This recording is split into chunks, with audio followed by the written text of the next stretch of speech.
Welcome to the Slop Farm. Enjoy the video. In this video, I will explain how to play Canon in D for beginners.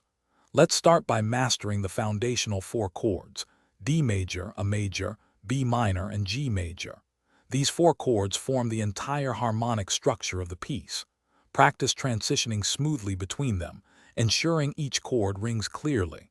Aim for a consistent rhythm as you switch, perhaps holding each chord for 4 counts. This initial step is crucial for building a solid foundation. Next, let's tackle the iconic bass line, which is a repeating 8-note pattern.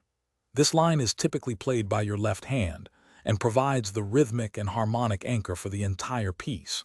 Start by practicing it very slowly, ensuring each note is clear and evenly spaced. The bass line often features a descending scale-like movement, creating a beautiful foundation. Consistent practice of this 8-note pattern will make the piece flow effortlessly. Now it's time to introduce the beautiful melody, usually played by your right hand. The melody often starts with simple, stepwise movements, gradually building in complexity. Begin by practicing the melody on its own, focusing on the correct notes and a smooth, lyrical phrasing.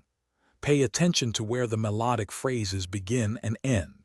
Once you're comfortable, try playing the melody over the bass line, starting very slowly to synchronize both hands. Finally, let's bring both hands together. Start at a very slow tempo, perhaps using a metronome set to 60 beats per minute, and gradually increase the speed as you gain confidence. Focus on the coordination between your left hand bass and your right hand melody. Remember to practice in short, focused sessions, perhaps 15 to 20 minutes at a time, several times a day. Consistency is key to mastering this beautiful and timeless piece. Thanks for watching.